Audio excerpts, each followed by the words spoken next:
આપણા મનમાં શું ચાલી રહ્યું છે એ જાણવાની કોશિશ તો સદીઓથી થતી આવી છે, પણ કોશિશ એક ફિલોસોફીમાંથી એકદમ સાચું સાયન્સ ક્યારે બની? ચાલો આજે એ જ સફર પર નીકળીએ. તો સવાલ એ છે કે શું આપણા વિચારો અને લાગણીઓને વિજ્ઞાનના દાયરામાં લાવી શકાય? મતલબ શું ગુસ્સો કે ખુશીને કોઈ લેબમાં ટેસ્ટ કરી શકાય? આ સવાલ સદીઓ સુધી બધાને મૂંઝવતો રહ્યો. અને પછી વાર્તામાં એન્ટ્રી થાય છે એક હીરોની, વિલ્હેલ્મ વુન્ટ, એક જર્મન મનોવૈજ્ઞાનિક, જેમના મગજમાં એક એવો આઈડિયા આવ્યો જેણે બધું જ બદલી નાખ્યું. એમનું કામ એટલું મોટું હતું કે આજે પણ એમને આધુનિક મનોવિજ્ઞાનના પિતા તરીકે ઓળખવામાં આવે છે. આ કોઈ નાની વાત નથી.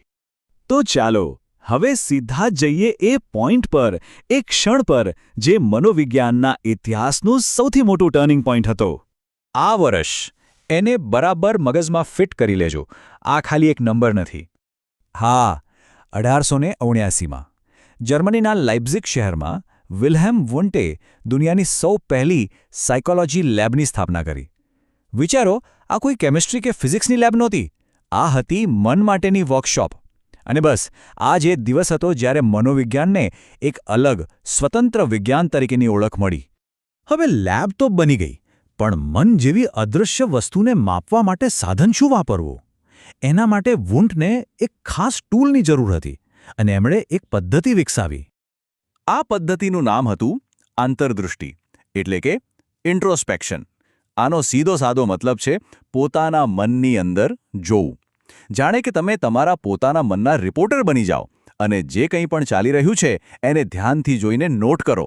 જેમ કે માની લો કે તમને એક લાલ રંગ બતાવવામાં આવે અને પૂછવામાં આવે, ઓકે, આ રંગ જોઈને તમને કેવું ફીલ થયું? મનમાં પહેલો વિચાર શું આવ્યો? બસ આ જ છે આંતરદૃષ્ટિ. તમે તમારા અંદરના અનુભવ વિશે જણાવી રહ્યા છો. તો વુન્ટના આ કામની અસર કેટલી લાંબી ચાલી? વેલ, એમણે મનોવિજ્ઞાન માટે એક એવી બ્લુપ્રિન્ટ તૈયાર કરી દીધી જેના પર આખું ભવિષ્યનું સાયન્સ ઊભું થયું. તો ચાલો ફટાફટ જોઈ લઈએ કે એમનું મુખ્ય યોગદાન શું હતું. પહેલું, એમણે સાયકોલોજીને એક સાચું સાયન્સ બનાવ્યું. બીજું, એમણે એક્સપેરિમેન્ટલ મેથડ એટલે કે પ્રયોગો કરવાની શરૂઆત કરી. ત્રીજું, એમણે આંતરદૃષ્ટિ જેવી પદ્ધતિ વિકસાવી. ચોથું, એમણે વિચાર અને લાગણી જેવી માનસિક પ્રક્રિયાઓનો અભ્યાસ કર્યો. અને પાંચમું, એમના કારણે જ દુનિયાભરમાં સાયકોલોજીનો અભ્યાસ ફેલાયો. હવે આ બધી માહિતીને યાદ કેવી રીતે રાખવી? ખાસ કરીને પરીક્ષા માટે.